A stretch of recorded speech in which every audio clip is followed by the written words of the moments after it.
Hello, for those of you who don't know us, I'm Kerriann Flanagan Brosky. And I'm Joe Giaquinto. Medium and paranormal investigator extraordinaire. Tonight we're going to talk about mediumship and psychics.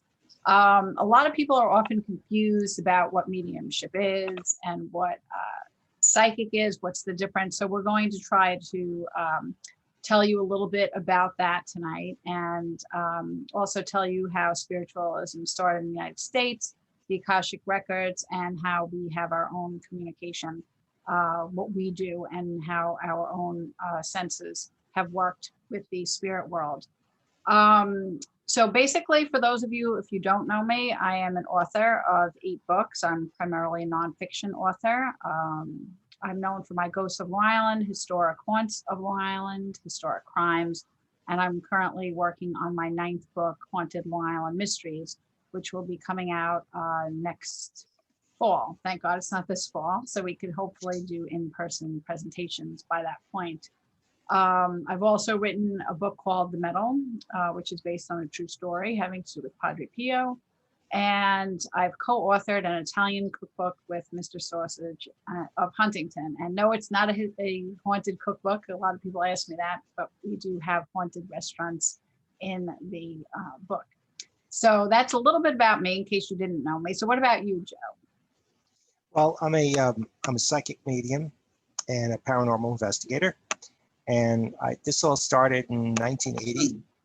Actually, probably started when I was a kid. I always had experiences. And in 1980, I moved into a haunted house in upstate New York for a job that I was working at a TV station up there. And what happened was I got kicked out by a ghost. Sort of, you remember the movie Poltergeist from 1982? It was not that bad, but it was kind of out of experience. And after that, I got interested in the paranormal. I met Kerriann in late 2005, and when we started working on the book projects, I found that when I would go out to places with her, I would get impressions, and I started to journal those impressions and started calling out what I felt. If I felt somebody was there, or there was a certain room that had some purpose that had been used in the past that wasn't what it was used for right now, and found that I was a medium. And the way I found out how I was a medium was kind of silly, but I actually went on Google, and they had a checklist of, have you ever had this experience? Have you ever had this experience? Oh, you're a medium if you say yes to all these questions. So that's how, being my day job being a computer guy, graduated at Delphi University of Broadcasting, worked in TV for a while. My night and weekend job is being a medium, psychic, and a paranormal investigator. So that's pretty much me. And we use Joe's gifts very frequently when we are working on the book projects. So first, I'd like to start off by telling you the difference between a medium and a psychic. All mediums are psychics, but not all psychics are mediums. A psychic is a person with extrasensory perception to identify information about a person that can help bring clarity to different things that are going on in a person's life. Where a medium has these gifts as well, but what they're able to do is actually communicate with people from the other side. And during a reading with a medium, you receive messages from those people who have passed. The messages are usually healing in nature, and the medium provides evidence of the person who is coming through. This is called evidential mediumship. Now, people often say to me, well, how do you know that mediums aren't just prying on your emotions? Well, it's like any other field. If you're going to go to a doctor, an attorney, an accountant, you are not just going to pick someone out of a quick Google search. You're going to ask people that you know, is this a reputable person? So when you're dealing with mediums and with psychics, it's the same thing, basically. You want to go to someone that's reputable, that has been recommended, and that does evidential mediumship. So Joe's going to explain a little bit more about what evidential mediumship is and why it's so important when you are choosing a medium to help you connect with the other side. So mediumship is, I like to use the example of being in a court case. If anyone's ever served on a jury, you know that you get admonished by the judge to, follow the rules, don't make any prejudgments. They do a lot of screening of the jurors before they're picked. And sometimes in a case, you get a lot of circumstantial evidence. But in taken together as a whole body, it points to the innocence or guilt of the defendant. So I see mediumship, evidential mediumship, a lot that way. You don't get necessarily a crystal clear, absolutely 100% perfect reading or piece of information. You get a bunch of little pieces, and as Bill Collar, the Scottish medium, one of our mentors, says, who's been doing readings for 45 years.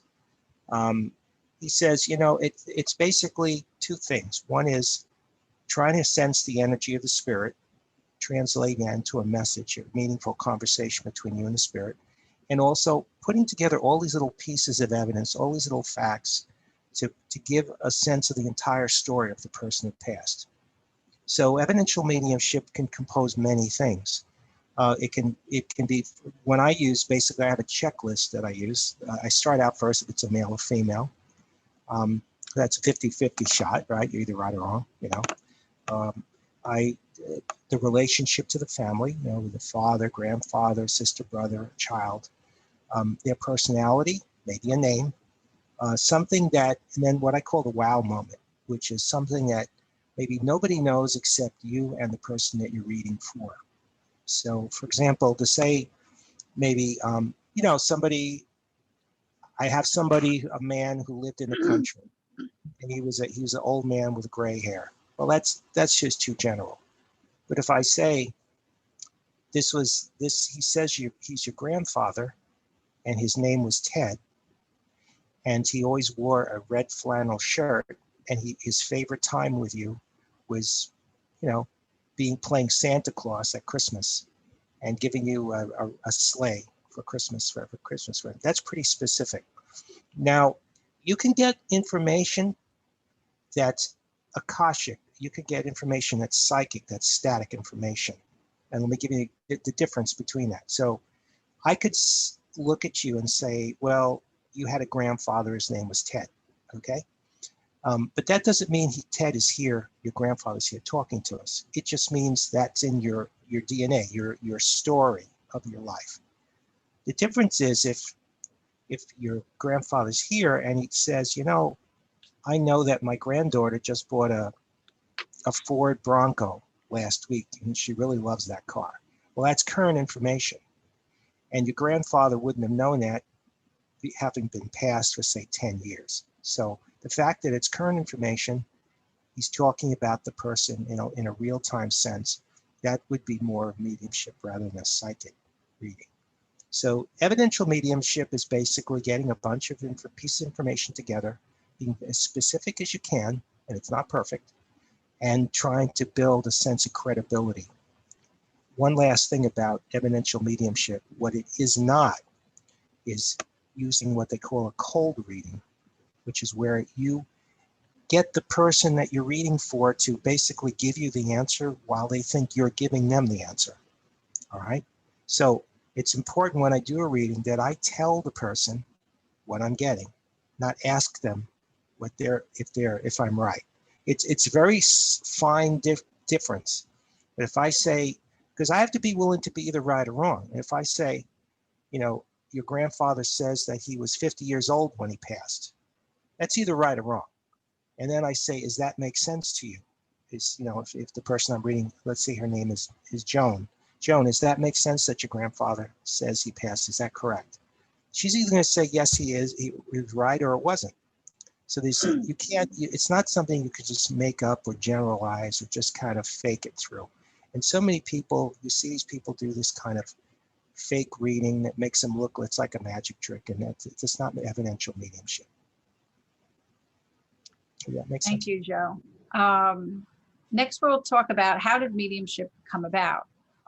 Basically, spiritualism in the United States started in the late 1800s, and people say that the people that started it in this country were a group of, actually two sisters called the Fox sisters. They were from a small town, Hydesville, New York, upstate New York, And spiritualism basically has been defined as a religious movement based on beliefs that spirits of the dead exist and have both the ability and the inclination to communicate with the living. Now, the afterlife or the spirit world is seen by spiritualists not as a static place, but as one in which spirits communicate or continue, I should say, to evolve. Now, Margaret and Catherine Fox were the youngest of 6 children born to John and Margaret Fox, who were devout Methodists living again in Hydesville, New York. 4 of these children were adults and moved out of the house, so it just left Margaret and Catherine in the house. And on March 31st, 1848, the family was sleeping when strange noises started to occur. There were several bangs and rapping sounds, and it woke up the family. So the girls got up and they looked around. They could not find the source of the mysterious sounds. So Kate decided that she would play around with this and ask the spirits, because she thought maybe it was coming from spirit. And she had asked if the spirit would respond to her, whatever she would ask. So she started asking what were the ages of her siblings, and the rappings continued and would say correctly what the ages were of her siblings. So they really had ruled out anything else, and they figured out that they were able to communicate with spirits from the other side. Now, one of their older sisters had taken an interest because they were starting to become a little bit famous, because word got around that they could communicate with people from the other side.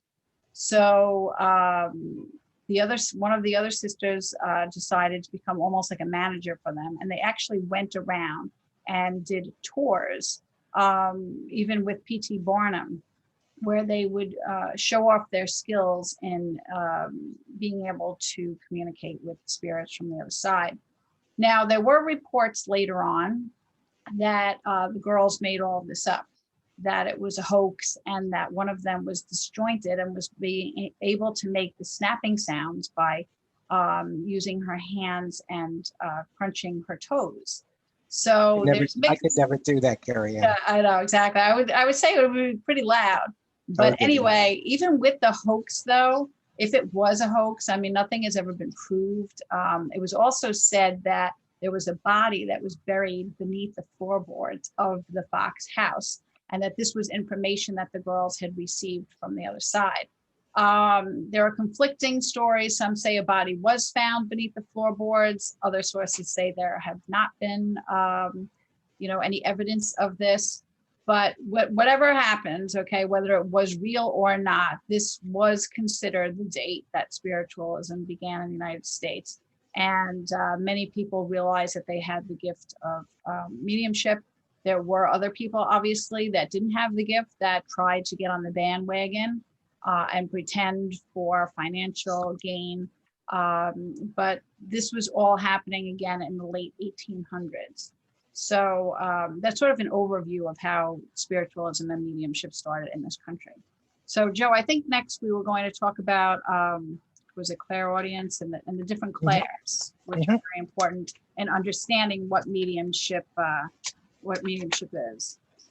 Yeah. And I was talking about earlier how I found out about mediumship. I think, Kerriann, you had asked me, we were at the country house, and I think it was Channel 55 was doing a little Halloween piece, and they said, what do you think of Joe? And I think you said, I think he's one level below a psychic or something like that. And so when I went to Google to figure out what I was, on the list of things, they had all these different names: clairvoyance, clairaudience, clairsentience. So I was really interested to see what that was. So let me talk a little bit about the different kind of mediumships and maybe give a couple examples. So clairaudience is one of my favorites, and that's the one I really started with in 2005, 2006. I'd gone to Raynham Hall in Oyster Bay, and I brought a recorder with me, and somebody said, why don't you get some EVPs? And I said, what's that? And he said, well, electronic voice phenomena. It's the spirit voices. If you turn it on, you go to a haunted house, see if you can get some people to answer you. So I brought this recorder, and I did get a lot of responses. So clairaudience is basically where spirits monkey around with electronic equipment to, to give us a message in an audio format. Now, when we act as the recording device, as the microphone or the headset, we become, as a medium, we are the recorder, we are the tape recorder. And so clairaudience is where you hear a spirit talk either in your mind, and I can give you an example of that. Let's say, you know the song, the Beatles, All You Need Is Love? Without singing that or humming that out loud, can you hear how that song goes in your mind, the words of the song? All you need is love. So that's mental clairaudience. That means that you hear the sound, the words, or the music, or the sound effects in your brain without actually someone speaking it. Direct clairaudience, which is a form of mediumship, is where you actually hear it right in your eardrums. Now, I was at the diner in town here several years ago, waiting for my group to arrive for a meeting, a Friday night meeting of my ghost investigation group. And somebody came up to me, a voice blasted in my left ear, "Hi, Joe," loud as can be. Thinking it was one of my colleagues, I turned around quickly, and to my amazement, there was no one there. The diner where I was sitting in the back room, there was nobody there. And I turned around, it was snowing that night, in fact. It was not a good night to go out. So the diner was empty. But this voice blared in my ear, like someone had just sat down and yelled in, "Hi, Joe." That's clairaudience. Clairsentience now is different. Clairsentience is really cool.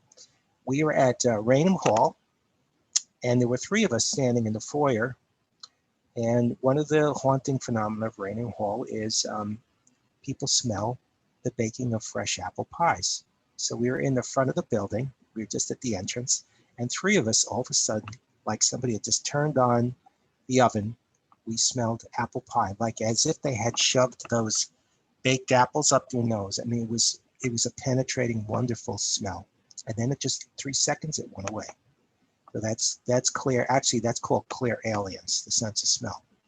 Clairsentience is a feeling. Suddenly you're in a room and you feel very sad. You feel someone's behind you. You feel a tap on your shoulder, but there's nobody there. You feel like crying. You feel like joy. That's clairsentience. So spirit gives you this energy in some physical form that makes you feel. Sentience means feeling, or physical. And then there's clairvoyance. Now, clairvoyance has a couple of meanings. One is it's all knowing or seeing. So clairvoyance could mean you actually see something in your third eye, which is no big magic to this. Third eye just means you can see an image. So if I said to everybody, can you see the moon in your mind without looking at the sky? Can you see what the moon looks like in your mind? Well, where you create that image in your mind, that's clairvoyance. That's your third eye. The only difference is the spirit puts the picture there, you don't. And clairvoyance can also be knowing something that you have no knowledge of. So an awareness. So it doesn't have to be a physical or an imagery thing. It could just be an awareness. So there's a lot of clairs. There's a lot of different types of mediumship. There's also physical mediumship, where we'll be at a seance or a group reading, and all of a sudden somebody will start rapping on the table and knocking like you see in these movies. Now, I actually have an example of this. If you would like to play for the audience, I could play that. Sure. Spirit raps. You want me to do that? Yes, this way you could get an idea. But these are not a hoax. This is something that Joe actually did get at one of our things. But when Joe speaks about the clairs, he's basically telling, I mean, that's the essence of what mediumship is, that you have these different gifts. You could have all of them, or you could have maybe one or two. So it depends where you're at in your growth as a medium. And it's not something that you just wake up one day and you can see spirits, you can hear them, you can sense them. It's a gradual thing. I've watched this with Joe. I've watched his mediumship, grow since we started working together in 2005. And later I'll give examples of things that I've experienced, and I don't even consider myself a medium. So it's a very interesting process when you start to see yourself developing in these different areas. So Joe, did you? Yes, I'm ready to go. So I'm going to play a quick, it's just going to be a quick sound bite. This is a compilation of some spirit rappings, or knocking on wood, knocking on the wall, knocking on the table. All right.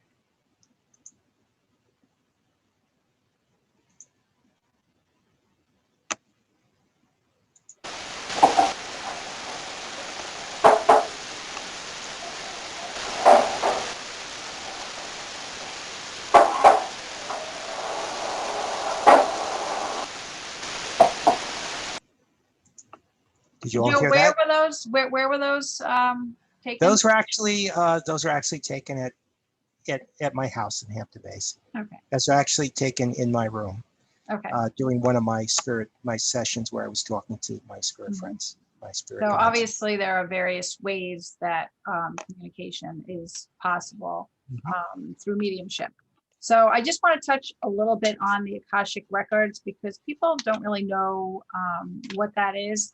It's actually a Sanskrit word that means historical records. And it's sort of like a giant spiritual database of information that everyone has. So for instance, with a person's life, who their parent was, when their father had passed away, what dogs they owned in their lifetime. So it's sort of a spiritual bank of information where mediums can use to tap into it, and psychics as well. So a lot of times the psychics will grab this information and say, okay, well, you lived in a house that had 5 fireplaces, kind of thing. They're getting the information. But the difference is with the mediums, as we had said, that the mediums can go into the Akashic records and get information, but then they have to take it a step further by saying, okay, I have your grandfather in the room and he lived in a house that had 5 fireplaces and lots of trees. So part of that the medium is getting that from the Akashic records that's sort of just out there in the universe. And then the rest is the actual communication with the spirit. So it kind of is like a puzzle that you can put together. And there's no dialogue in Akashic. It's just actually historical records. And so it's for a medium, it's how you manage the sensitivity to this. So nothing is actually real in Akashic.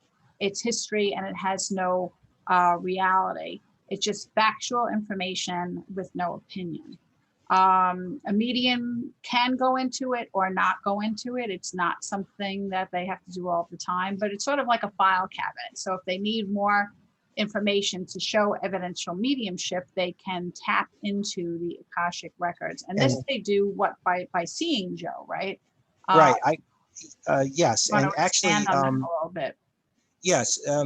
It's interesting. And so you've got mediumship, which is talking live to someone on the other side. You've got psychic information, which the person you're reading has in their aura, in their Akashic records, like the file cabinet, as Kerriann says.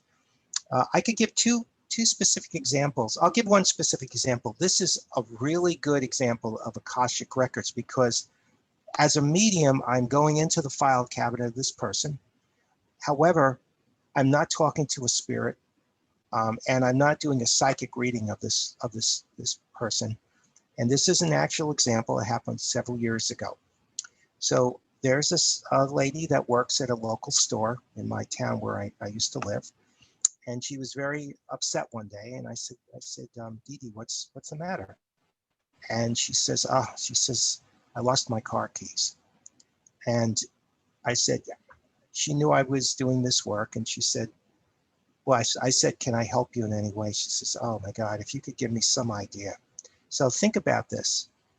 I'm not talking to I could talk to a spirit who might follow her around, maybe a person who passed, but I didn't. What I wanted to do was go into her Akashic records at a certain day and time and place. And I wanted to see through my own eyes where the keys were.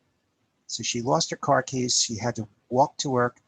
She couldn't get the car home, and it was going to be a real problem because she had to take a trip or something the following week. So I said, Dee Dee, let me help you. So I went into her records. I saw her going to her landlord's house. going up steps. I saw the steps. They were stone, like a stoop, you know, like 3 steps, concrete steps. I saw blades of grass on the right, and I saw in the grass, I saw shiny keys sitting in the grass.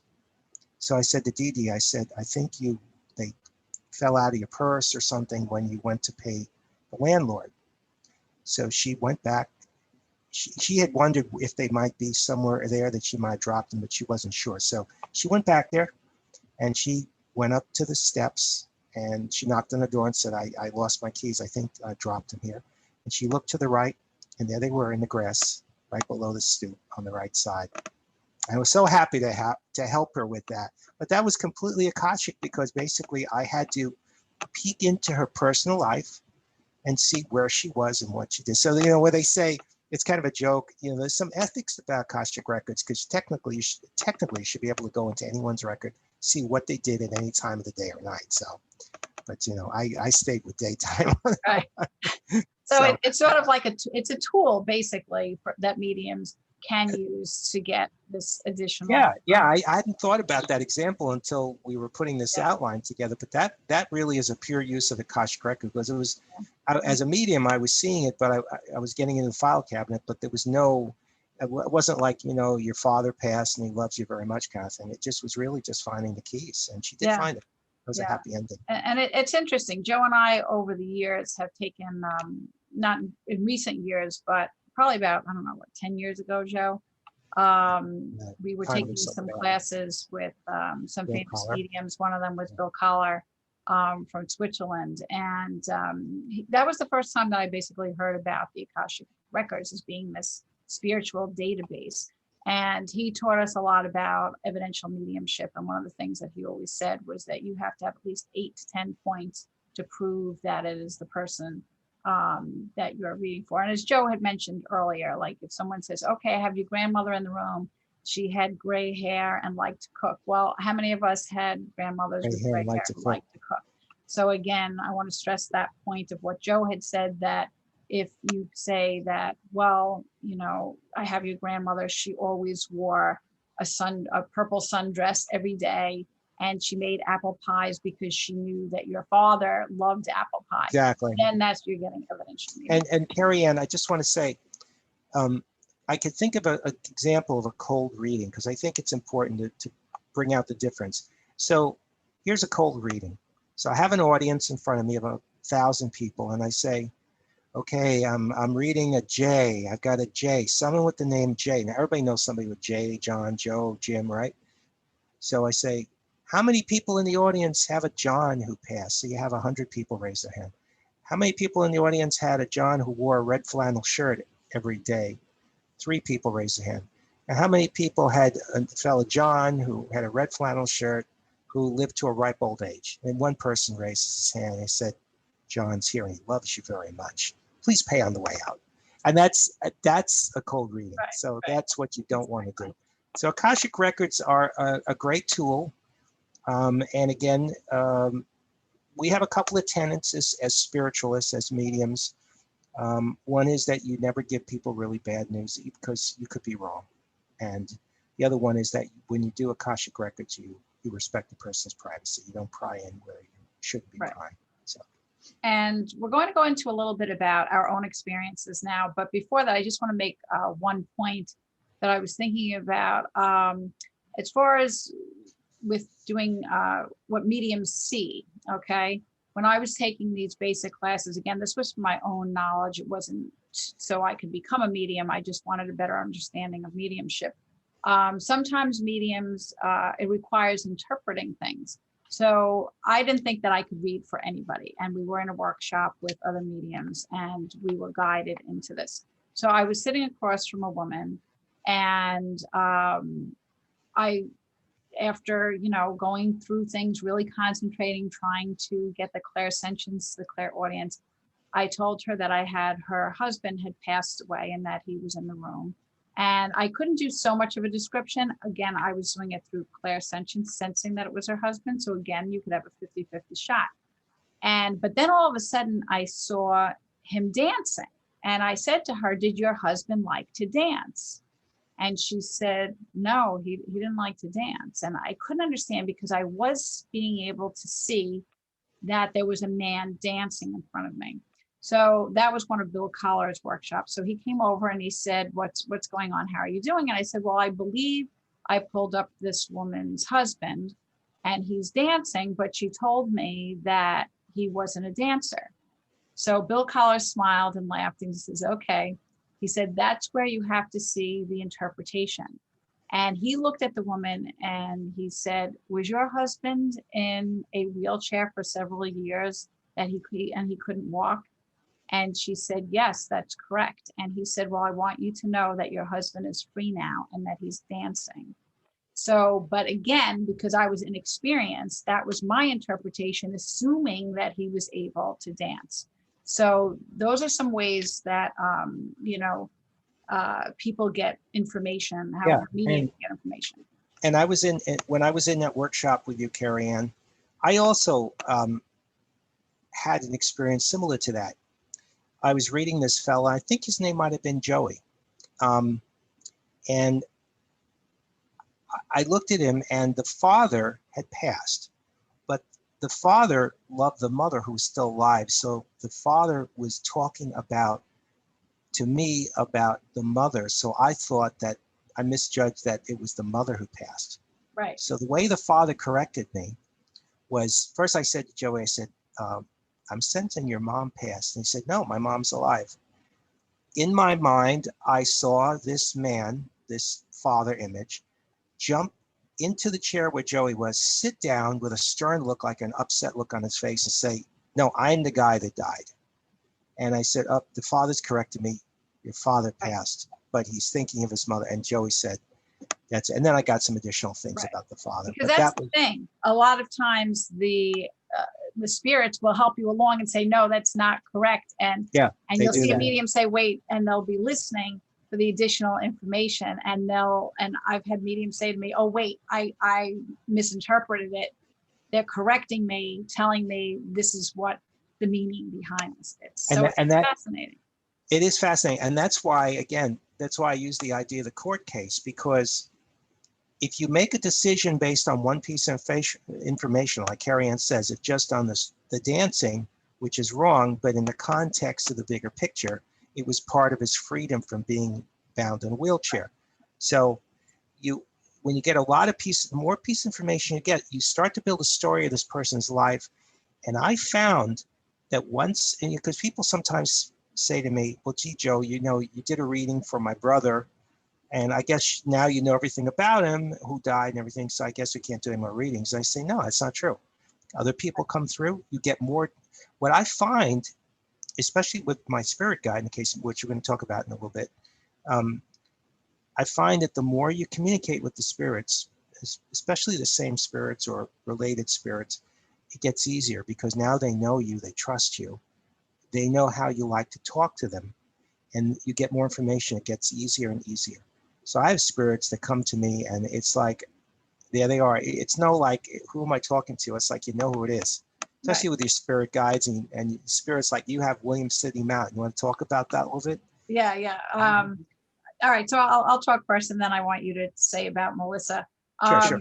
For me, it's been a very interesting journey because I never thought of myself as a medium or tried to work at being a medium. I still don't, I wouldn't say that I even now try to work at being a medium. It just sort of happens. For me, it started with, unlike Joe, where he said it started with clairaudience, mine started with clairsentience.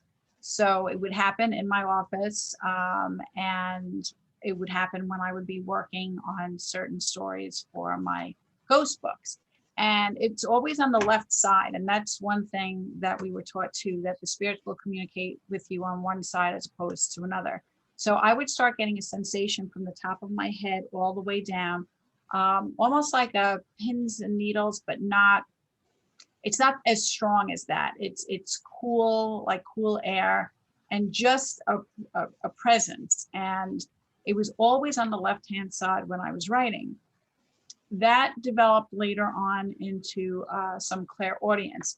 Now, it's difficult for me, at least. I can't hear all spirits, where a medium who has been doing this for many years I can only hear very good communicators, because mediumship is a three-way situation. It's usually the medium and the person you're reading for and the person on the other side. And if they're all strong with their energy, then the readings are better. So when you're doing it one-on-one, the same principle applies. Okay, if I have someone that is very good at communicating on the other side, it will be easier for me to understand. If I have someone that has died recently who doesn't know about communicating on the other side, then it's going to be more difficult.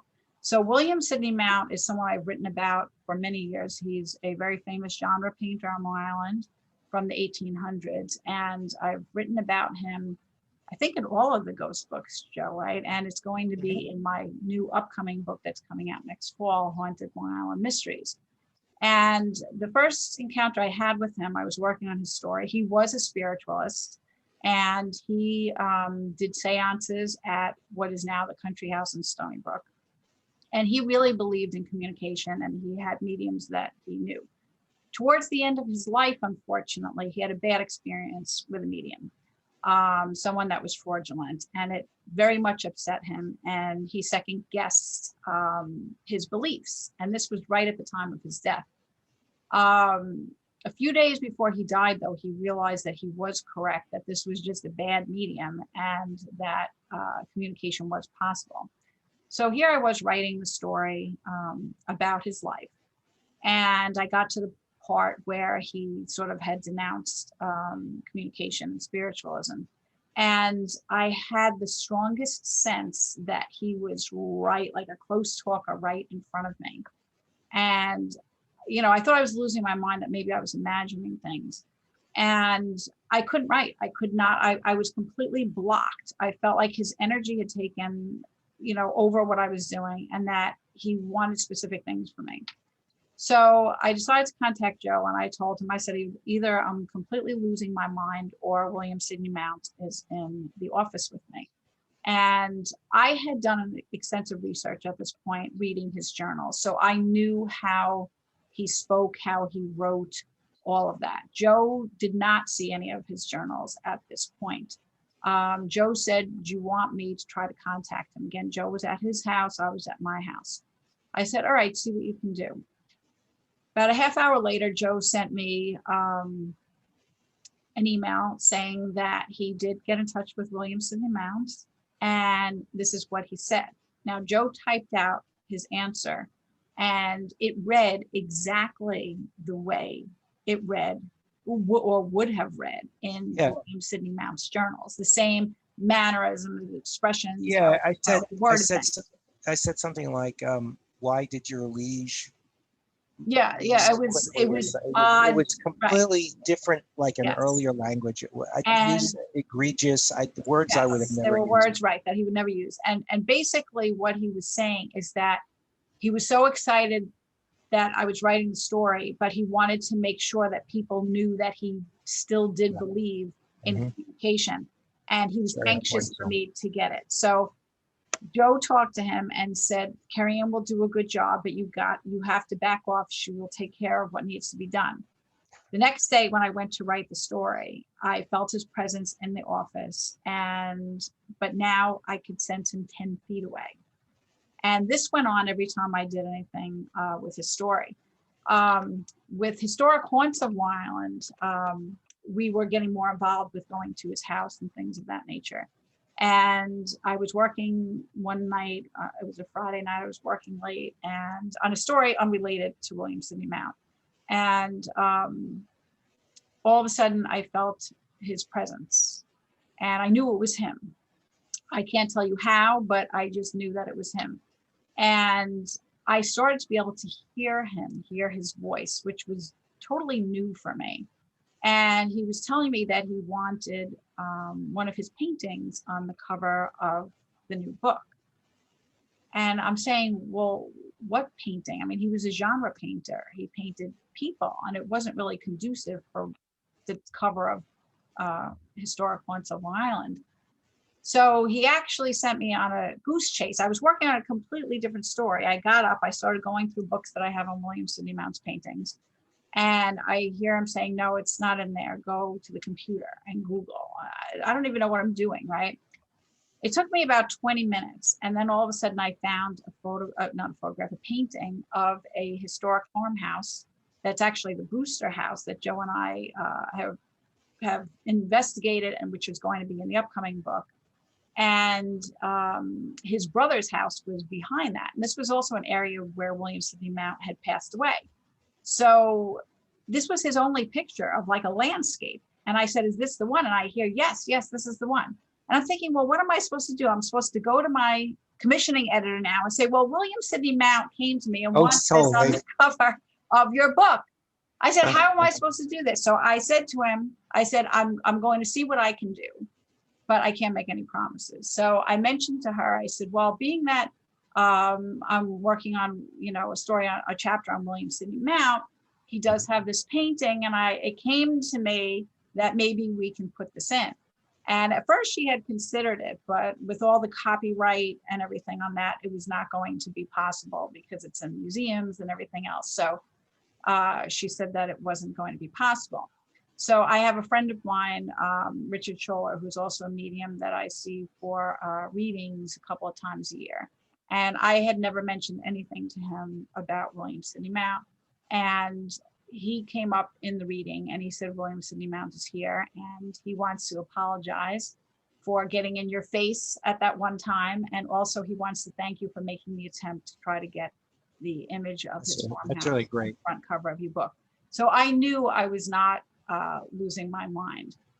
Since then, since then I've been able to, to sense William Sidney Mount, to know his presence. There's going to be a great chapter in the new book about this.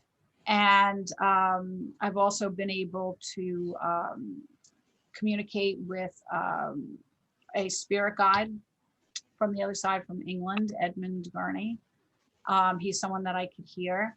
And more recently in the new book, there's a young woman, I don't want to go into too much detail because it's the new book, but she was a young woman that died in a riding accident, and her presence is very, very strong.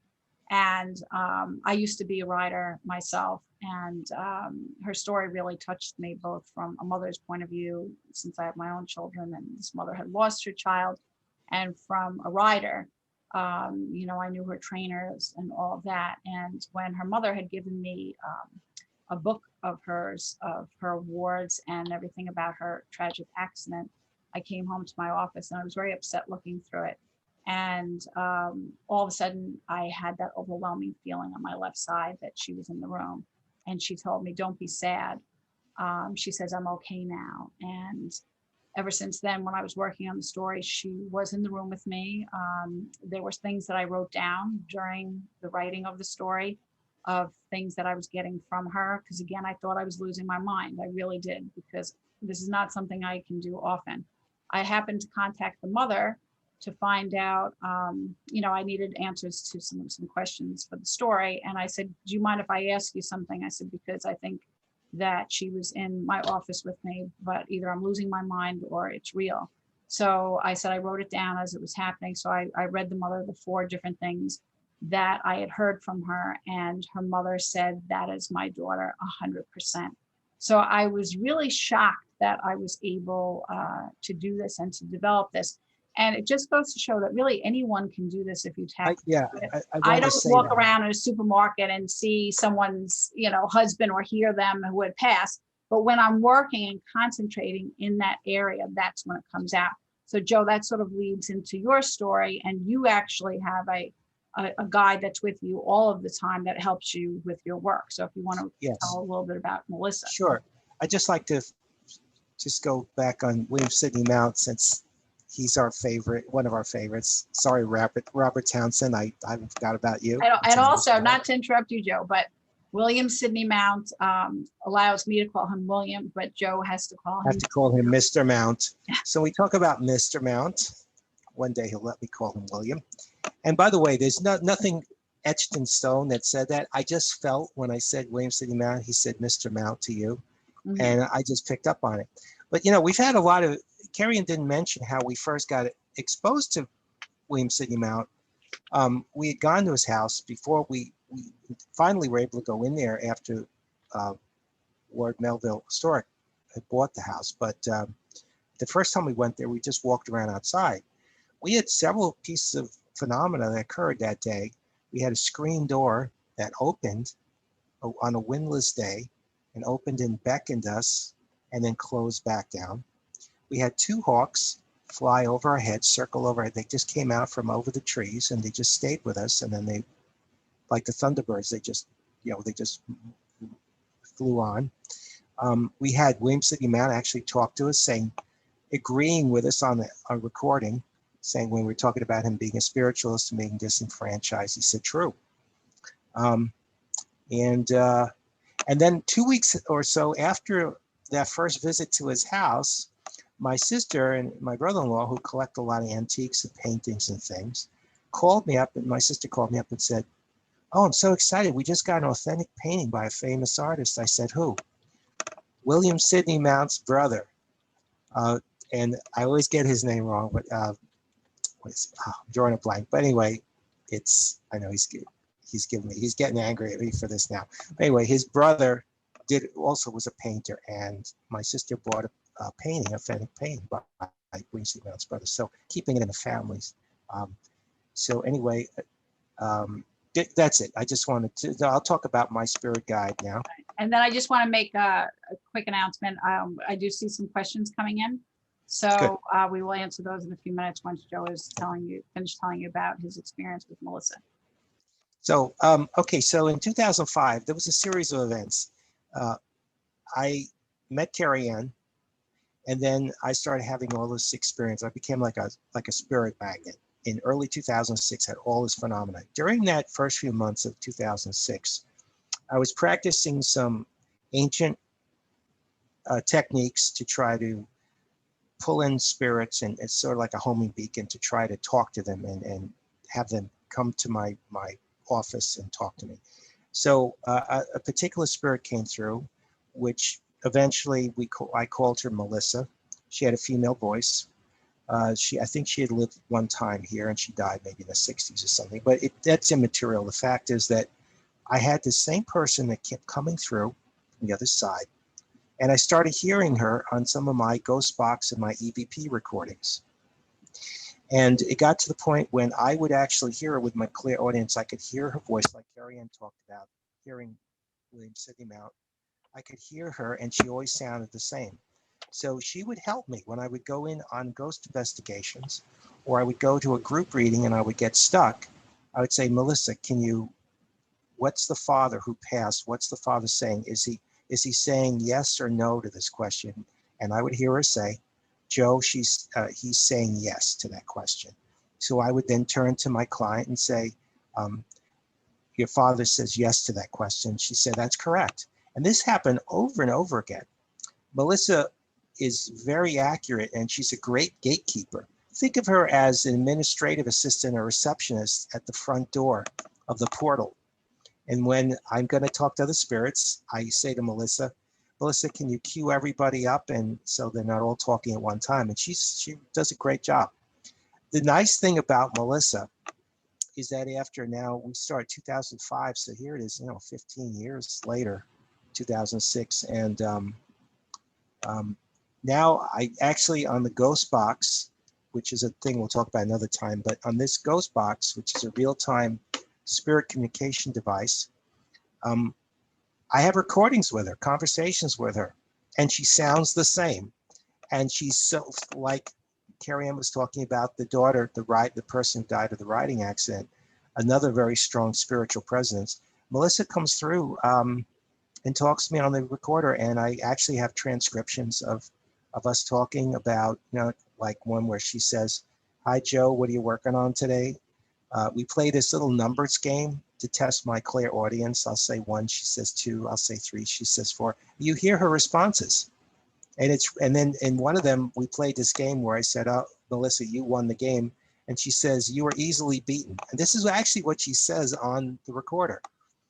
It's very human conversation. It's not something, when I hear these things, I have to remember, and Kerriann and I talk about this all the time. I have to remember that a lot of people, this is very over the top stuff. Yeah. But when you've been doing this for 15, 20, 30, 40 years, I mean, my first ghost experience was 1980, so it's 40 years ago. You just get used to it. But you have to be mindful of when you're talking to people that don't have or they're a little concerned or afraid of these things, that they're not scary. They're just, we're spirits. We're in a physical, organic body on this planet. That's how we get around this plane. When the body dies, just like you get rid of an old used car, it goes to the junkyard. The spirit, the driver of the car, moves on, either comes back here or they just stay. They go up to the next level, go up to heaven, whatever your belief is. That's how we exist. So we are spirits. When you walk down the street on a dark night and you're in the city somewhere and you pass a stranger going the other way, you may say, boy, what a nice person. You keep walking, you're happy, no fears. Another time you pass a stranger on the street and something says, I don't trust this guy. Let me look. And you turn around to make sure they're not following you. That's our basic primordial, that's our psychic intuition, our ability to communicate spiritually without even communicating verbally with each other.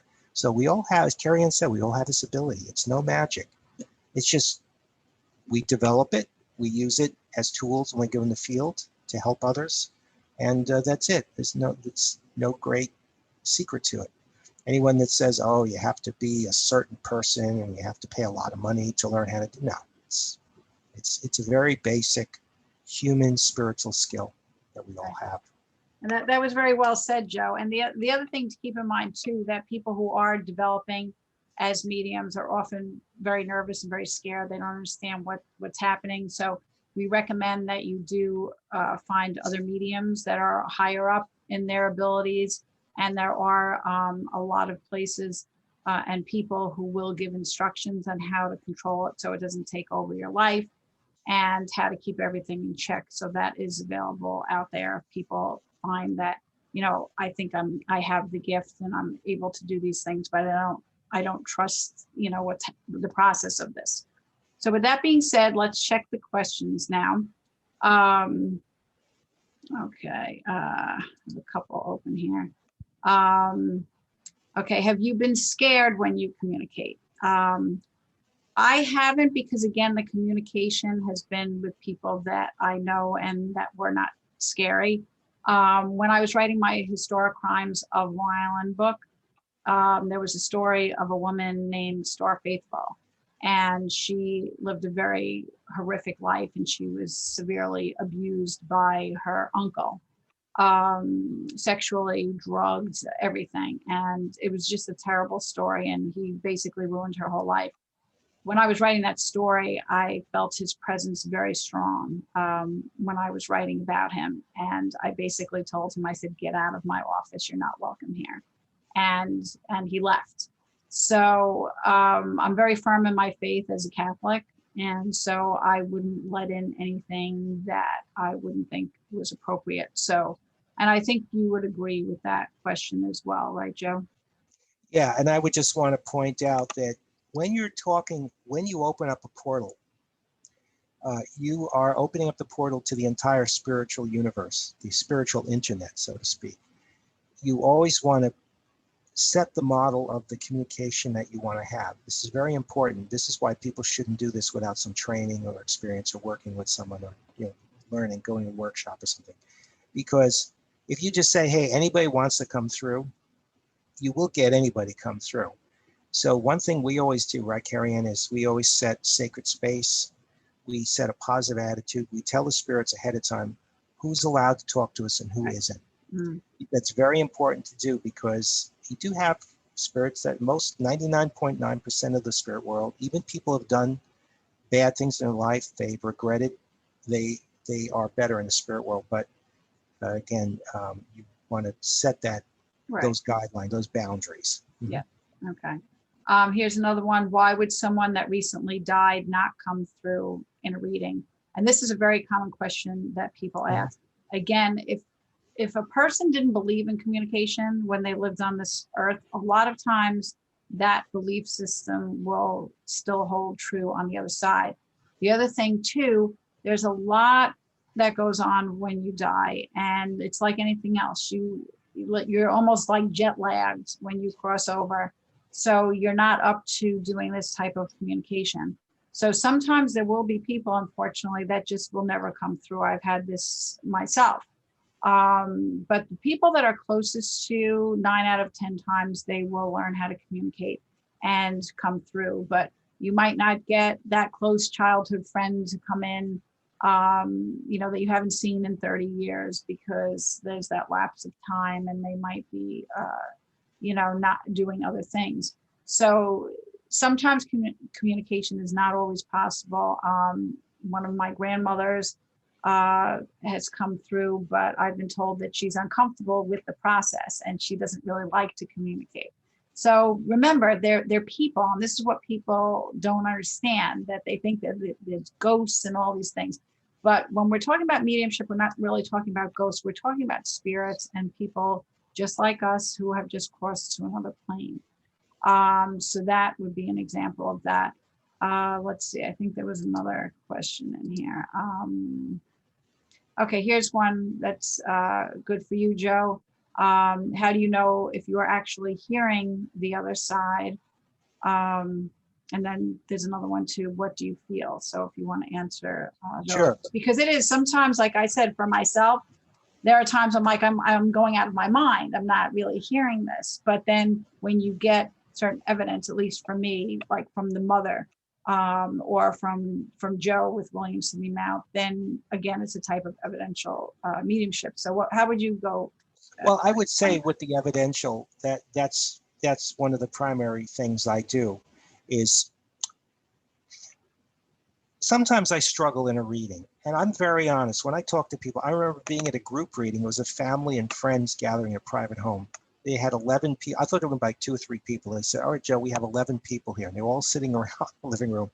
And the person in the middle I was going to read first, she was actually a paraplegic. She actually had she was paralyzed her whole life. She had no legs or something. And I said, boy, this is going to be challenging, because I just wasn't mentally prepared to do several hours of in-depth readings. So I said, I struggled in the first couple of readings. But what I found was, I said to spirits, help me out here. I talked to my spirit guide, Melissa, and a couple others. I said, help me out. And what happened was, I started to sort of, how do I describe this? It's like getting on tuning a radio, the old radios, you go, you're trying to get the station, it's kind of far away, and you can just get the tuner just right, you can hear the station. Well, that's what it's like. You sort of get tuned in, and then you see how the spirit's communicating. Maybe it's clairaudience, maybe it's visual clairvoyance, clairsentience, feeling. Once you get to that, as Bill Collar says, you get to be able to read that spirit's energy, or many spirits' energies. Then you tune in, and then the information pops in like this. One quick example. I was reading a family. This was in Melville. We had a studio there I used to rent. And 45 minutes of torture. I couldn't read anybody. Every single answer was wrong. Finally, I said, guys, I'm not on today. It's not working out, or there's a block, something going on.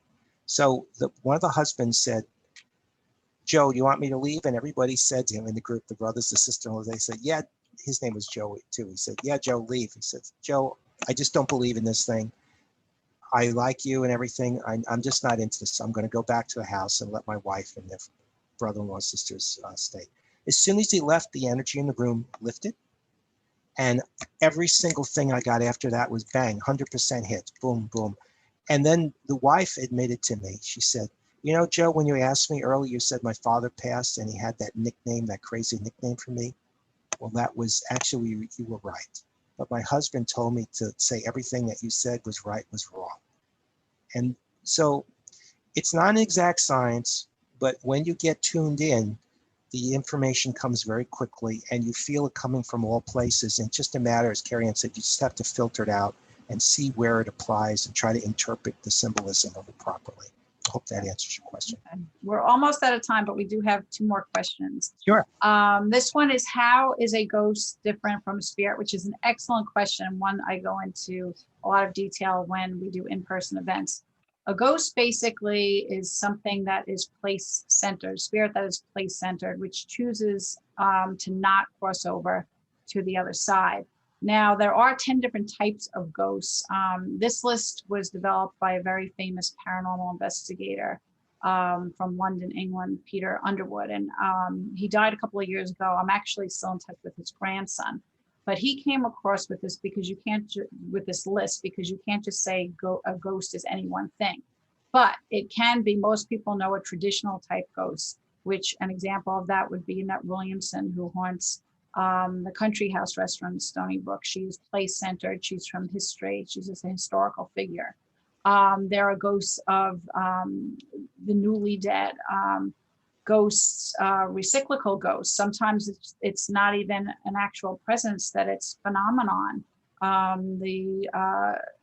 Abraham Lincoln's funeral procession, the train that carried his body, is seen every single year at the same day, at the same time.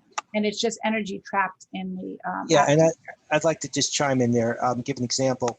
So, when you go outside on a sunny day, you're at the beach, and you look up at the sun really quick, and then you look away, and there's like a burned in image of the sun. You see this, it's like an after image. So many times a ghost is just that. It's just an imprint. Yes, an imprint. It's a leftover energy that's in the woodwork of the house, like a haunted house. A ghost will look right at you. It'll do the same thing at the same time when it gets triggered, whether it's Christmas Eve at midnight, it shows on the stairway and it comes down the stairs and it disappears. I had an experience with a ghost, a classical apparition in New Jersey, where every time in this haunted hotel, I stayed the same room. They called it the ghost room. Every time at 2:30, 3 o'clock in the morning, this little boy's ghost would run down the hall and slam the screen door. First, he'd stop it like he was outside the door of my hotel room. I would hear feel somebody there. And then this kid would hear patter of little feet running down the hall, and the door would slam behind him. It was the same every time. That's a ghost. A spirit will communicate with you. They will have personality. They will follow you around. They will talk to you. They will interact. They'll try to help you with questions. So a ghost, the classical ghost, is really just an energy left over that replays like an old film strip. But as Kerriann said, there's many kind of ghosts. With Annette at the Country House, she's a spirit, but she plays a ghostly role in that she stays bound to the property. Exactly. And then there's other things like animal ghosts, ghosts of inanimate objects. There's poltergeists. There's so many different flavors. That's coming up. But also to just stress about the spirits. So the spirits really are our own people, our families, our friends that have died. Now, back in the 1950s, people would say if they saw their grandfather who had passed in their house, oh my God, quick, get the priest. He didn't make it to heaven. We got to get him to cross the other side. This was the old belief of things, that he wasn't in heaven, if that's what you believe. But that's not the case at all. I mean, again, I'm a Catholic, a practicing Catholic. So I believe that my relatives and family and friends are in heaven. But heaven and earth are a lot closer together, and communication is a lot easier. As the years go on, we have a lot of energy. They're able to tap into things and use this energy, such as Joe was saying, through the ghost box and our EVP recorders and our photographs. So they find ways to communicate. And in fact, if you're interested in this, we're going to be really delving into this next Wednesday for next Wednesday's webinar on signs and communication from the other side. So we're going to go into a lot of specifics about ways that, without the use of going to a medium, how you can, communicate with lost loved ones. And that what we've done too, Joe. How we. Yeah, we're gonna have some examples, some stories. I picked some stories, Kerriann, and also I think we'll play a couple of recordings on the Ghost Box of actual signs, things that happened on cue to let us know somebody was trying to talk to us. So exactly, and that's why when Joe and I lecture in person, I like to start off by saying, don't watch TV and movies, because what you see in the movies and TV is not what we do at all. We do everything very positive. We take a positive spiritual approach, which leads to my next question. How do you keep evil spirits away? And that's a very good question. Can Evil I chime in spirits, on as that? they say, yeah, well, I just want to go over this one Go thing ahead. Sure. because it's Sure. something that I remember Bill Collar had told us, that evil spirits can't take over you unless you allow them to, in most cases. If you are someone that is a lost soul, so to speak, and things can pry on you. I mean, again, Joe and I are firm in our own faiths. I have a very big love of Christ. I won't allow anything to come in. And when we do assignments, if someone had said to me, okay, well, we want you and Joe to come. There were 10 people murdered in this house by a cult, and they were devil worshipers. Could you come to the house? Joe and I would say, no, I don't think so. You know, we stay away from anything that's negative. We're also very careful with how we do things. We make sure that we open things in a clear, prayerful manner. We don't use Ouija boards and things that you can open portals. So you have to be very careful in what you're using and your environment, so that you don't let in things. So Joe, if you want to expand on that a little. Yeah, I will. I just wanted to say, as far as Ouija boards, I have used them as demonstrations. But with proper training, you can use them. They're just another divination tool. I won't use them at all. No, she won't. And I never use them in my events with people because they just creep people and they tend to attract negative energy. So you have to be real careful with those. But anyway, in answer to the question, I just like to say a very simple answer to this. The spirit world is filled with all the moms and dads and their moms and dads that have passed. That's basically it. Think about it. Think about all the people in the world you know. You got one bad apple and a million good people. And good people who pass are good spirits. There's no logical, if you watch TV in Hollywood, you think that every time grandpa dies, he becomes a zombie or a hell-bent, hellraiser, demonic entity or exorcism. But the reality is when people die, your family, your friends, neighbors, co-workers, they are just on the other side. They're on to the next level. So that's a good comfort. And one last thing, remember that for every evil spirit that you might see on TV that could be conjured up, who do you have around you? You've got your family on the other side, your ancestors, your spirit guides, your master teachers, your angelic beings, Jesus, God. You've got whatever your religion, if you believe in a different religion or don't have a religious faith, that's fine. But whatever your belief is, you have a ton of people on the other side that are around you protecting you. Yeah. You just have to ask for their help. And I just say this, don't go into the worst part of a big city at 3 o'clock in the morning waving $1,000 bills and say, come mug me. Right. It's just common sense. When you work with the spirit world, use common sense. Right. All right. So I want to thank all of you tonight. A couple of announcements. I am offering some specials since I can't do in-person book sales and book signings.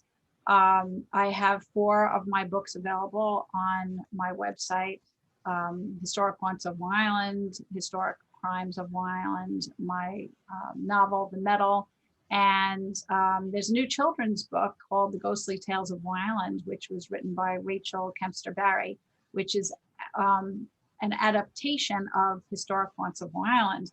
So it's my research, and I got to proof it, and it's for middle grade fiction. It came out really cute, so I'm also selling that. If you're interested, you can go on my website at KerriannFlanaganBrosky.com, purchase them directly through the site, and I can personalize them and sign them, and I'm offering free shipping until the end of the year. If you also want to know what's going on with the new book next year that's coming out and any other events that Joe and I do, you can also sign up for my monthly newsletter through my website, and Joe and I are both on Facebook, Instagram, Twitter, all of that. Look up my professional page. I don't have a friends page on Facebook, so it's a business page. Yeah, and Kerriann Flanagan Brosky. And we're doing all of these other webinars the rest of this month. So check out the schedule under events. And we're doing, like I said, Signs and Communication next week. I'm doing something on Historic Crimes of Long Island. We have a couple of library events. We're also going to be a book review, doing a crowdcast understanding the paranormal. So we have a couple of fun things. We're doing a children's reading at the end of this month, so it should be fun. So wait, I think I have a few more questions here. Great. Okay, we're getting some comments. Thank you, Karen. She said that was wonderful. And will we be sending an email out for each of the events coming up? Do not want to miss them. Yes, if you signed up for my newsletter, you will get a weekly from MailChimp, a weekly, you know, what the events are for the week. It will also be up on Facebook, so on Instagram. But sign up for the email. You know, you can do that directly through my website, and you will get, you know, information on these upcoming things. And the last question is, does Joe do investigations? Joe does do investigations without me. He works with me for the book, but he does has his own team. So Joe, if you want to. Yeah, thanks for, it's funny, you're psychic. I was just about to say something about that. See, you already picked up, you're in tune. I may actually, Kerriann, with COVID, you know, we've shut down our events for the year, but I am considering doing a couple of outdoor walkthrough investigations. One maybe at a cemetery, and the other is going to be on a haunted road out east. We do, yes, which is a little bit into our next book. Yeah, but I won't. I'm not going to give anything away. But anyway, yes, I do investigations. If you go to my website and send me a request, I'll put you on my.